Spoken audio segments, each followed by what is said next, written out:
silakan duduk. Shalom semuanya. Ada sukacita?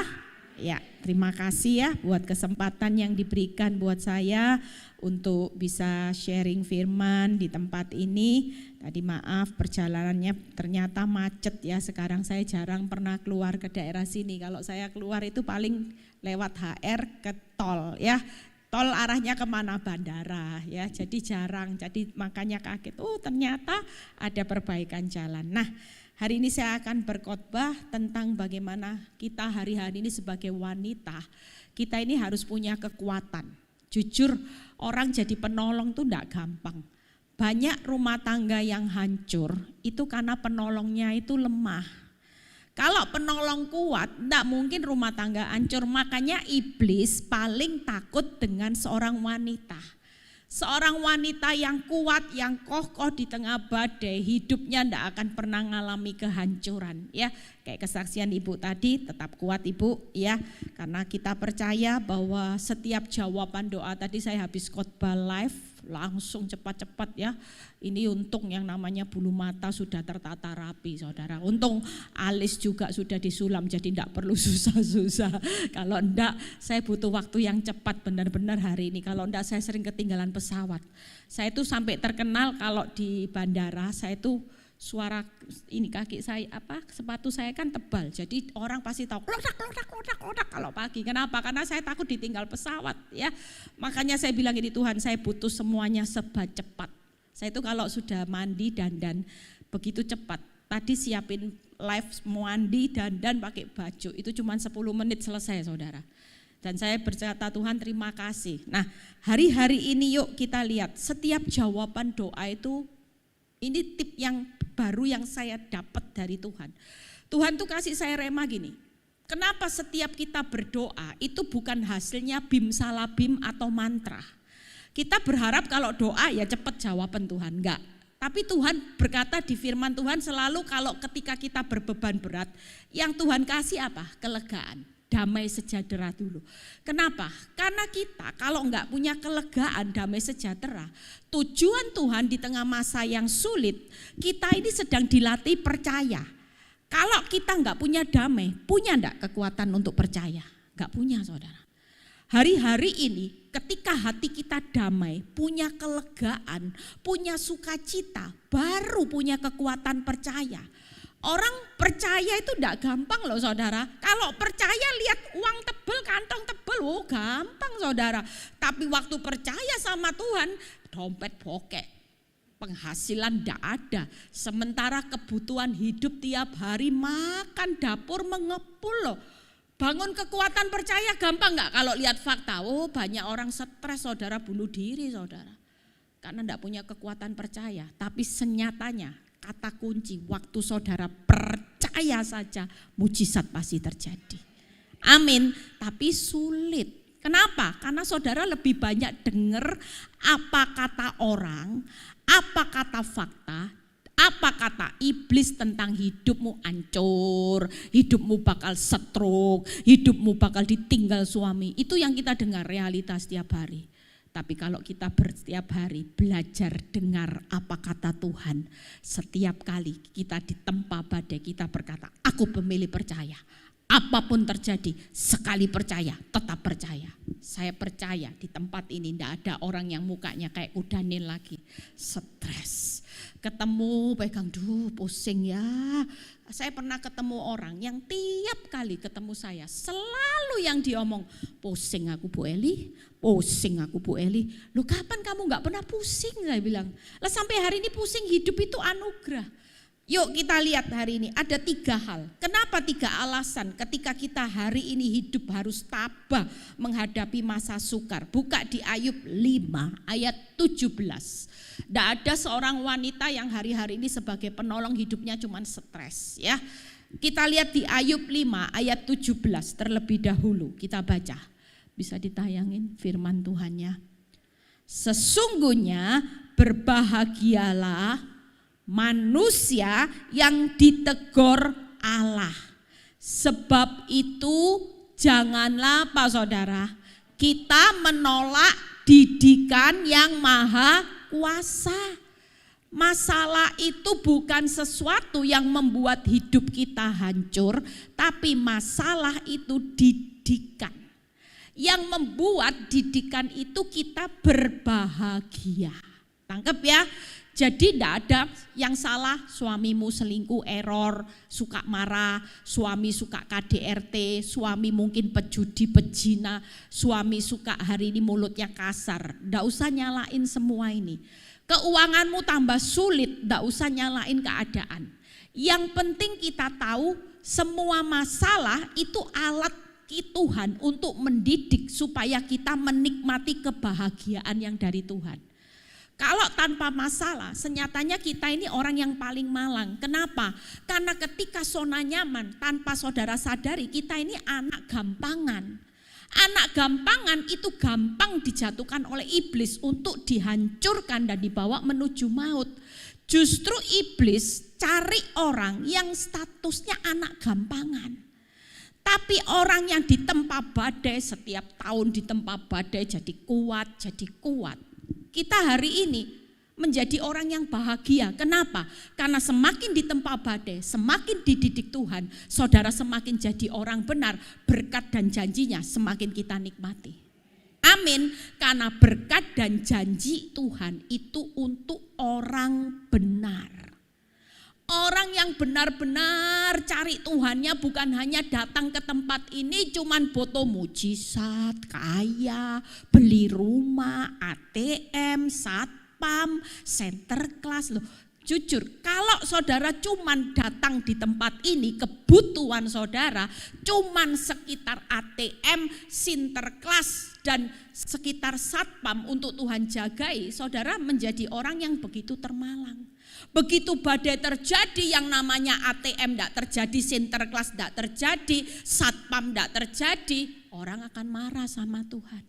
Tapi waktu engkau punya prinsip kehidupan, apapun aku tahu, masalah itu akan mendidik aku menjadi serupa dengan Kristus. Maka aku jauh lebih bahagia daripada aku kaya tapi aku serupa dengan iblis. Jauh aku ditempa badai hari ini tapi aku serupa Kristus dan aku menjadi alatnya. Amin. Yang berikutnya kita lihat nanti. Yohanes 15 ayat 2 dan 5. Yohanes 15 ayat 2 terlebih dahulu kita baca. Setiap ranting padaku yang tidak berbuah, apa saudara? Dipotongnya. Setiap ranting yang berbuah akan dibersihkannya supaya ia lebih banyak berbuah. Jadi tujuan masa-masa yang sulit, kenapa kita tidak gampang cepat dijawab Tuhan? Proses demi proses harus kita lewati. Air mata demi air mata, rasa sakit demi rasa sakit, kehilangan. Itu tujuannya bukan kita berdosa. Sekali lagi memang kamu sudah jadi orang benar. Tapi aku mau membersihkannya supaya buahnya bukan hanya 30, 60, tapi mau 90%. Tangkap ya? Jadi tujuan Tuhan dengan masa sukar itu baik. Kita bukan hari ini orang berdosa, kita sudah jadi orang benar. Ayub itu sudah STMJ, saleh, taat, menjauhi kejahatan, hidup jujur. STMJ loh Ayub itu. Tapi hidupnya bonyok enggak? Kenapa? Karena Tuhan mau berbuah lebat dalam urusan iman. Imannya mau dimunculkan seperti emas. Kita hari ini dengan proses masalah, Tuhan itu mau bawa kita supaya kita ini tidak jadi orang Kristen KW1, tidak enak ya. Lihat kalau saudara ke Mangga 2, saya kalau ke Mangga 2 pusing saudara ya.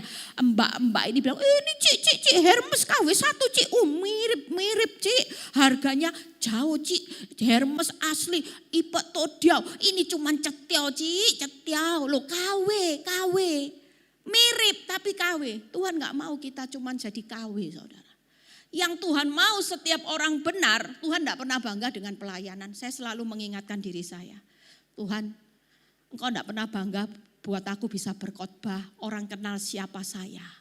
Tapi kalau saya gak bisa punya nilai emas di mata Tuhan, saya nilainya 0. Apa artinya saya khotbah kalau hidup saya tidak memuliakan Tuhan? Hidup sehari-harimu gak memuliakan Tuhan. Bu Eli pinter ya khotbah. Aduh khotbahnya nyericis. Saya tadi khotbah karena tahu jam 10 harus khotbah. Sampai tadi di komen sama orang. Bu khotbahnya ojo cepet Bu. Kayak sepur Bu katanya. Lah gimana ini waktunya saya lihat. Waduh. Oh ini punya kewajiban nanti 9:30 saya harus jalan ya. Saya bilang ya maaf saya harus seperti sepur tetap ya. Jadi dari tadi khotbah mungkin orang bisa bilang gini, wih hebat ya, iso khotbah kayak sepur kayak gitu, persis waktunya selesai loh. Tapi kalau saya nggak bisa jadi punya nilai di hadapan Tuhan, saya cuman KW1, KW2, hidup saya nggak berguna saudara. Yang Tuhan mau hidup hari ini, kenapa masa sukar harus terjadi? Karena kita dipaksa Tuhan dibersihkan. Mungkin waktu dibersihkan jujur pasti kita teriak gini, sakit Tuhan, sakit. Loh jujur, orang pasti bilang gini, stop toh Tuhan. Saya digaspol sama Tuhan. Sampai kadang-kadang, aduh Tuhan belum selesai digas lagi. Tuhan bilang gini, cepet, ini sudah mau akhir zaman. Ternyata tadi pagi saya dapat ayat.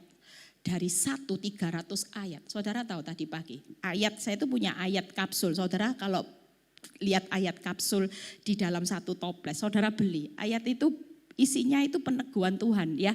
Kadang-kadang kalau kita galau, kita ambil itu cocok loh. Tapi doa dulu, Tuhan mau bicara apa? Ambil dari 1 dari 300 itu random, enggak pernah salah loh Tuhan. Lah tadi itu biasanya kalau random itu saya ambil dari toplesnya. Tapi gara-gara karena saya doa, tangan saya itu nampel toplesnya, tuh di kasur. Saudara tahu dari 300 kapsul yang saya masukin, saya bilang gini, sisa 1 ya Tuhan, itu nanti berkat saya yang terbesar. Tahu sisa 1 di dekat guling saya, ada ayat 1 yang masuk di dekat guling saya. Saya buka, saya bilang ini rezeki berkat. Ternyata isinya Matius 4 ayat 19. Jadilah penjala manusia, marilah mengikut aku, jadilah penjala manusia Tuhan. Harapan saya berkat besar, aku memberi engkau kelimpahan, ternyata berkat besarnya saya jadi penjala manusia. Amin. Jadi itu berkat saudara. Yang kelima, coba lihat ya. Jadi yang kedua, bagaimana kita menghadapi hidup berbahagia hari ini. Tuhan paksa kita berbuah banyak. Yang kelima, coba kita lihat. Akulah pokok anggur dan kamulah ranting-rantingnya. Barang siapa tinggal di dalam aku dan aku di dalam dia, ia berbuah banyak. Sebab di luar aku kamu tidak dapat berbuat apa-apa. Jujur, orang kalau zona nyaman sama zona penderitaan. Yang lebih nempel sama Tuhan waktu saudara zona apa? Ayo jujur. Nah kalau sudah uangnya tipis mulai Tuhan. Tapi kalau uangnya banyak hantu. Shopping dipanggil ibu gembala.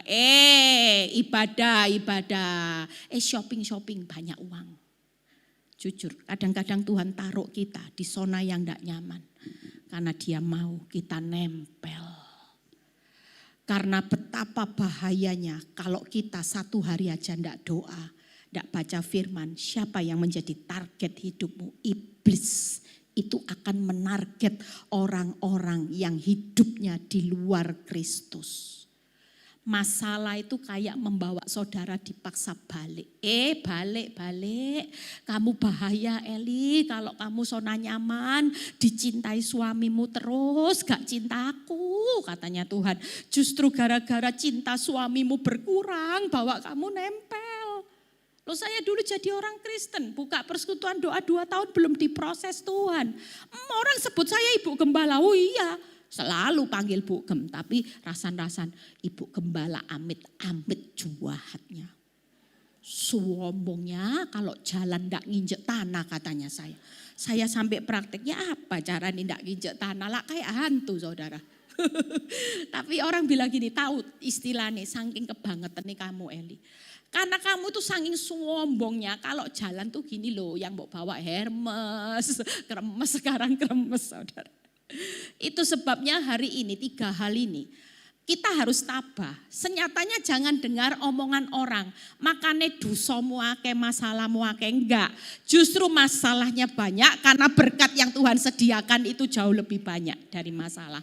Amin. Tepuk tangan buat kemuliaan nama Tuhan. Jadi jangan dengar apa kata orang, duh masalahmu kok gak selesai-selesai. Aku loh doa ya. 2 bulan Tuhanlah jawablah. Kamu Eli 14 tahun gak dijawab-jawab. Coba. Malah tambah ngalam, kamu jangan bilang enggak dijawab, saya 1 pintu buka banyak pintu loh. Bayangin Tuhan enggak kasih kamu kepercayaan kan, bisa khotbah, lah ini modelnya kayak gini dikasih kepercayaan. Enggak sekolah Alkitab, coba jujur saya bukan orang yang pintar ngomong, tanya ini Cik Siana, orang yang pertama kali juga mama saya. Tahu dari awal ketika saya dalam zona nyaman, tanya Cik Siana. Disuruh baca pengumuman ada teksnya aja. Saya bacanya gini, Shalom. Pada waktu giliran doa cuma 6 orang, saya bolos. Setiap giliran doa, waktu 6 orang doa kelompok, saya selalu alasan perut sakit, kepala pusing. Padahal sejujurnya takut berdoa. Tak bisa keluar suara. Lah sekarang itu sekolah, teman saya tanya gini, Eli aku mau tanya ya, kamu ini belajar ngomong cepet di mana? Loh ngawur, bukan belajar ini. Masa setiap hari saya di kamar mandi. Tidak bisa saudara. Ini kalau bukan karena Tuhan, bukan karena karya Roh Kudus, gak bisa. Saya ngomong kalau saya di atas mimbar itu bukan saya sendiri, tapi saya mengalir bersama Roh Kudus. Kenapa setiap urapan itu terjadi? Karena saya tahu bahwa lewat penderitaan, ketika saya menjadi pelaku firman, disitulah senyatanya Tuhan berkata, buat saudara yang lagi menghadapi masa yang makin sulit, doa-doamu belum dijawab, karena Tuhan itu lagi membawa kita hidup yang berbahagia, hidup yang berbuah banyak, hidup yang bisa berdiri teguh sampai pada akhirnya. Karena orang yang dapat bertahan sampai pada akhirnya pasti selamat, pasti memperoleh hidup. Tepuk tangan buat kemuliaan nama Tuhan. Itu sebabnya hari ini saudara jangan takut. Jangan pernah takut menghadapi masa sukar. Kita tetap semangat saudara. Kita ini ditetapkan Tuhan sudah pasti keluar lebih dari pemenang. Tapi kita tidak siap menghadapi pertandingannya. Kenapa? Karena yang paling kuat dalam hidup kita. Itu yang paling kuat itu apa? Fakta sama intimidasi iblis. Kalau fakta sama intimidasi iblis sudah bekerja, saudara pasti hari ini hidupmu gelisah. Aduh ya apa ya, besok jatuh tempo loh Tuhan. Uangnya gak ada Tuhan. Ya apa Tuhan? Banyak orang langsung mengecilkan kuasa Tuhan. Stres, pengen mati, pengen bunuh diri. Hutang online, tambah stres saudara kena hutang online. Nah kita lihat satu persatu ya. Bagaimana sih hidup yang hari ini berbahagia? Buka Ayub 7 ayat 17 sampai 18. Kenapa sih kalau orang ngadepi masa-masa yang sulit, itu senyatanya kita ini orang yang paling berbahagia. Kenapa? Kitab Ayub 7 ayat 17 sampai 18 itu berkata gini. Apakah gerangan manusia sehingga dia kau anggap agung, saking agungnya manusia, itu kita ini ngalami keadaan yang enggak gampang. Dan kau perhatikan, lihat ayat 18. Dan kau datangi, apa saudara? Setiap pagi dikasih berkat, iya, dikasih kasih setia. Tapi ada ujian setiap saat.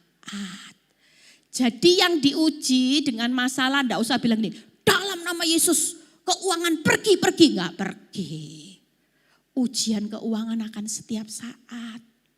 Di mana hati saudara melekat. Kalau setiap kali saudara pusingnya tentang uang, ujiannya setiap saat pasti uang. Saya dulu enggak punya khawatir dengan keuangan. Karena suami saya enggak pelit. Tapi yang saya takutkan kehilangan suami. Itu ujiannya. Karena iblis tahu, oh ini kalau kehilangan suami sudah mulai lepok. Sudah mulai menyerah, jujur. Itu ketakutan saya. Dari awal menikah saya paling takut kehilangan suami. Saya bilang gini, Tuhan, saya kalau kehilangan suami yang baik ini Tuhan, tidak sanggup Tuhan. Sudah tidak boleh kerja, tidak bisa apa-apa. Selama ini hidup bergantung sama suami. Kalau suami sudah mulai sakit, pikiran mulai macam-macam mateng kon. Sumber berkatku sakit kon. Gak bisa apa-apa, ya apa ini Tuhan. Sampai pernah satu kali saya pergi ke MDC, kalau gak salah waktu itu ya. Pergi ke mana ya, gereja mana saya lupa. Ada pendeta yang dari luar negeri itu ngomong gini, siapa yang paling takut dalam hidupnya kehilangan seseorang, maju ke depan. Padahal saya ini orang yang paling jaim loh, gak mau saya. Angkat tangan gini aja malu saya, seolah-olah saya gak mau tahu orang tahu saya punya masalah. Tapi hari itu gengsi saya hilang karena memang itu realita. Saya maju terlebih dahulu karena saya paling takut kehilangan suami. Dan itu yang diuji setiap saat. Untungnya orang bilang gini, untung ya Bu kamu diuji cuma suami selingkuh masih kelihatan.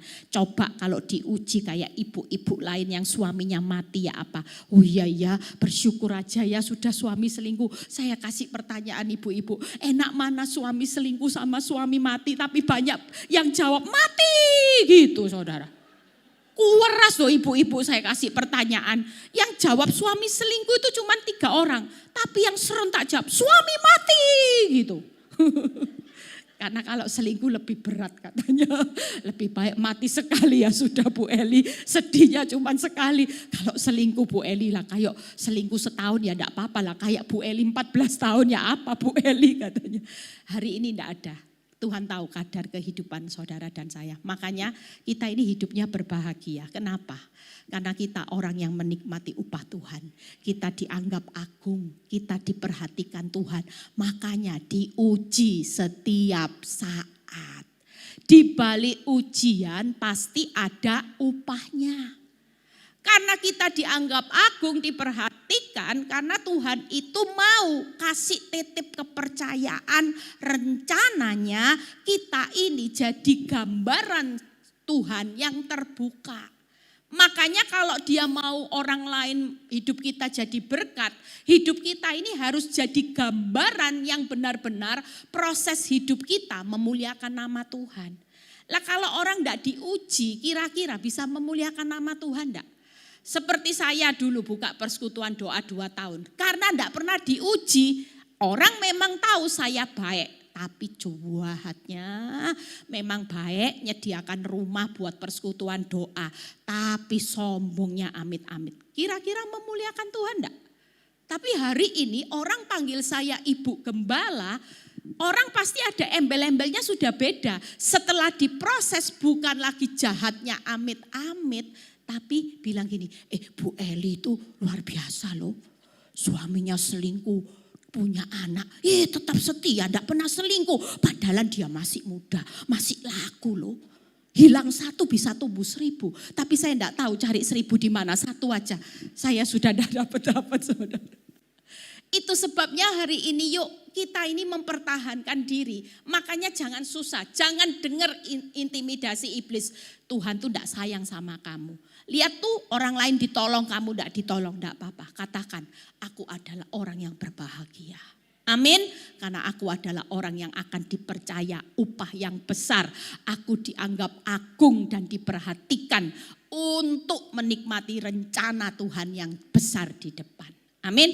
Yang kedua, yuk bagaimana kita menikmati berbuah banyak. Kita baca di Yesaya 26 ayat 9, 10 dan 16. Yesaya 26 ayat 9, 10 dan 16. Bisa kita baca sama-sama. Satu pembahasan lagi kita selesai ya.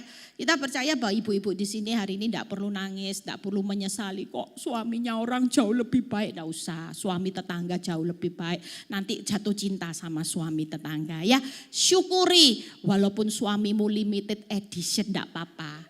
Ini alat Tuhan membuat hidupmu bahagia. Membuat kita berbuah banyak. Membuat kita makin intim sama Tuhan. Jadi jangan didoakan mati ya. Jangan kalau punya mertua kayak nenek lampir didoakan cepat mati, Bu. Ini duri dalam daging, enggak. Salah satu alat Tuhan buat kita hidup berbahagia adalah mertua yang kayak nenek lampir, saudara. Kalau mertua yang baik-baik, saudara nanti jadi orang yang biasa-biasa. Kualitas KW1. Kelihatannya melayani Tuhan, shalom. Tapi di mata Tuhan, saudara tidak punya nilai emas. Saya berusaha mengejar nilai emas di hadapan Tuhan. Karena nanti yang KW1 tidak dikenal loh sama Tuhan. Tidak dikenal. Tuhan, aku melayani Tuhan. Aku nyumbang perpuluhan buat Tuhan. Tuhan bilang, aku gak kenal kamu, imitasi. Aku cari yang benar-benar emas murni. Sekalipun kamu kelihatannya mirip, tapi kamu serigala berbulu domba. Apa ya? Yang benar serigala berbulu domba ya? Ya. Kamu tetap serigala, bukan dombaku. Mati gitu. Kalau Tuhan tidak kenal kita ada di mana, saudara? Makanya hari ini lewat proses bangun diri kita. Jangan terus lihat masalah. Sepanjang hidupmu sudah timbul seperti emas. Masalah itu EGP aja, emangnya gua pikirin gitu. Suamimu gak pulang, emangnya wajahmu gua pikirin. Kalau dulu saya nangis lihat wajahnya saudara. Mentolong, tak remes-remes konyo, minta itu. Tapi hari ini bersyukurlah. Tidak usah mikirin masalah. Kita yang penting punya Tuhan. Hidupmu di-upgrade punya nilai emas. Itu jauh lebih berharga. Amin. Yuk, dengan segenap jiwa aku merindukan engkau pada waktu malam. Juga dengan sepenuh hati aku mencari engkau pada waktu pagi. Lihat ya, jadi kita hari ini berbuah banyak. Kalau cari Tuhan itu segenap jiwa, segenap hati. Sebab apabila engkau datang menghakimi bumi, maka penduduk dunia akan belajar apa yang benar. Tuhan tidak cari orang baik, tapi orang benar. Orang baik itu yang tidak benar gimana? Misalnya saudara terima uang tapi dari korupsi, cuman disumbangkan gereja. Baik itu ya, nyumbangnya baik, tapi benar tidak caranya? Tidak. Tuhan cari orang yang benar di dunia, bukan orang baik. Tidak cukup saudara. Saudara baik tidak cukup, tapi baik itu harus benar. Berikutnya ayat yang ke-10. Kita lompat. Seandainya orang fasik dikasihanin, ia tidak belajar apa yang benar. Ia akan berbuat curang di negeri di mana hukum berlaku dan tidak akan melihat kemuliaan Tuhan. Jadi mengucap syukurlah kalau kita diproses. Karena kita yang KW1 ini lagi dibawa emas semua. Semuanya lagi direnovasi, dibersihkan supaya berbuah banyak. 16 kita lihat. Ya Tuhan, dalam kesesakan mereka mencari engkau, ketika hajaranmu menimpa mereka, mereka mengeluh dalam doa. Buka PowerPoint-nya, hidup berbuah banyak itu yang pertama, kenapa? Karena kita belajar apa yang benar dan tidak kompromi dosa. Kita dibersihkan supaya kita semakin melihat kemuliaan Tuhan dan kita dibawa semakin intim dengan Tuhan. Amin. Itu tadi mengeluh dalam doa. Banyak orang tidak punya waktu doa ketika hidupnya nyaman. Iya Bu, doa cuma doa makan 1 hari 3 kali. Tidak ada kesempatan untuk berintim sama Tuhan. Kenapa? Karena sibuk cari uang, sibuk mikirin masalah, sibuk acara arisan, suruh datang ibadah kayak seperti ini nggak mau. Tapi kalau sudah ada masalah baru nangis-nangis, Bu saya susah, bantu doa ya, bantu doa. Tujuannya cuma itu. Hari ini dengan 3 hal, yuk saudara tidak perlu takut, tabah aja di masa sukar. Yang terakhir, bagaimana hari ini kita tetap hidup berdiri teguh. Buka di Yosua 23 ayat 8 sampai 10. Yosua 23 ayat 8 sampai 10. Tetapi kamu harus apa? Berpaut. Berpaut itu fokus kepada Tuhan Allahmu seperti yang kamu lakukan sampai sekarang. Berikutnya, bukankah Tuhan telah menghalau bangsa-bangsa yang besar dan kuat di depanmu dan kamu ini seorang pun tidak ada yang tahan menghadapi kamu sampai sekarang. Berikutnya, 1 orang saja daripada kamu dapat mengejar 1000 orang. Sebab Tuhan Allahmu dialah yang berperang bagi kamu seperti yang dijanjikannya kepadamu. Hari ini pastikan hidup kita pasti berdiri teguh. Karena di luar Tuhan kita tidak bisa berbuat apa-apa. Tapi waktu ada masalah kita nempel sama Tuhan. Pastikan jaminannya, kenapa? Karena Tuhan berjanji kita akan keluar dari kesusahan besar dan tekanan yang kuat. Kita pasti bisa mengalahkan musuh, kita pasti menikmati janjinya. Tapi kalau kita tidak nempel sama Tuhan, janji itu pasti dicuri sama iblis. Kita pasti tidak akan kuat menanggung segala perkara. Kita bisa kuat sampai hari ini. Salah satu kuncinya karena kita baca firman, kita doa, kita menyembah Tuhan, kita beribadah seperti ini. Kalau tidak ada kegiatan itu, saudara jangan mimpi saudara bisa keluar dari tekanan yang besar, bisa mengalahkan musuh, saudara bisa melihat janji Tuhan. Orang yang rajin ada di tempat ini beribadah cari Tuhan, prioritas adalah orang-orang yang berhak menikmati janji-janji Tuhan. Tepuk tangan buat kemuliaan nama Tuhan. Saya sudah selesai, pemain musik boleh segera ke depan ya. Jadi hari ini tetap tabah, jangan sampai hari ini bilang gini, enggak kuat Tuhan, enggak kuat, enggak. Kita mengerti firman, kita pulang hari ini dengan masa sukar bahwa aku hidup berbahagia. Tuhan cuma mau kita berbuah lebat. Tuhan mau kita berdiri teguh supaya kita menikmati kemenangan dan janji-janji Tuhan di akhir kehidupan kita. Yuk bangkit berdiri.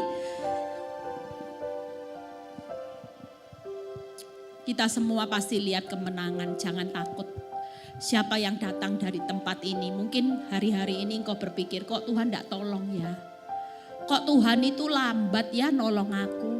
Tuhan kenapa ini sampai terjadi, mengapa Tuhan enggak. Hari ini dia mau nyatakan kebesaran kasih-Nya buat saudara dan saya lewat masa sukar. Masa sukar sedang terjadi. Tapi buat saudara dan saya hidup di masa sukar senyatanya adalah hidup yang berbahagia. Adalah hidup yang berbuah banyak dan berdiri teguh. 3B, berbahagia, berbuah banyak, berdiri teguh. Gampang ya hafalannya ya. Jadi diingat-ingat, tidak boleh ada orang yang susah. Yuk. Kalau ku hidup bagimu, hatiku tetap menyembahmu. Dunia tak bisa menjauhkanku dari kasih-Mu.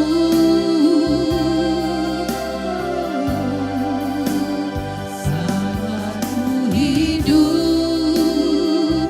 ku hidup bagimu, mataku tetap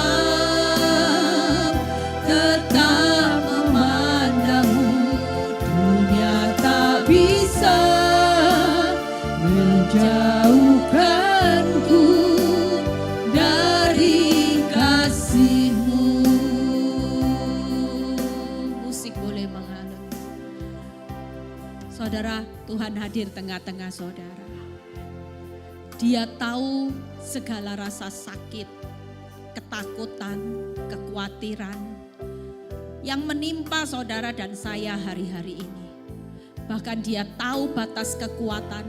Mungkin banyak orang yang sudah ambang batas kekuatan. Saudara mungkin hari-hari ini berkata, Tuhan tidak cukup loh Tuhan. Semua yang ada di tangan saudara semua serba sedikit, serba tidak cukup. Bahkan ada beberapa orang yang sudah hidup dalam kekurangan. Tapi percayalah Tuhan itu Tuhan yang baik. Dia tidak pernah mencobai melampaui kekuatan saudara. Dia hanya sedang membawa saudara di masa sukar supaya kita semua mawas diri. Jangan bangga jadi orang Kristen sejak lahir. Kalau itu hanya kualitas KW1, berarti kau tetap imitasi. Tapi yang Tuhan mau kita semua hari-hari ini murni seperti emas di pemandangan Tuhan. Izinkan masa sukar ini hanya memurnikan imanmu sebagai orang benar, karaktermu, kesetiaanmu sedang diuji. Supaya kita menikmati kebahagiaan yang lebih berbuah banyak dan kita akan berdiri teguh di akhir zaman. Kita semua akan jadi penjala manusia. Akan banyak orang datang kepada Tuhan melihat proses hidup kita akan memuliakan nama Tuhan. Terima kasih Bapa. Kami percaya anak-anakmu di tempat ini pulang kami pasti diubahkan. Kami akan menikmati berkat Tuhan yang luar biasa Tuhan. Kami tidak akan pernah menyerah Tuhan. Kami akan tetap berdiri teguh sampai pada akhirnya. Sekali Yesus tetap Yesus. Terima kasih Tuhan, kami percaya anak-anakmu pulang pasti diubahkan. Berkati yang sudah melayani Tuhan pada siang ini, jeripaya mereka tidak pernah sia-sia. Berkati Bu Helmi dalam penggembalaannya di gereja Rehobot ini Bapak. Tuhan tambahkan hikmat, pewahyuan, jiwa-jiwa yang kau kirim semakin luar biasa. Terpuji namamu Bapak, di dalam nama Tuhan Yesus yang percaya berkata, Amin. Puji Tuhan.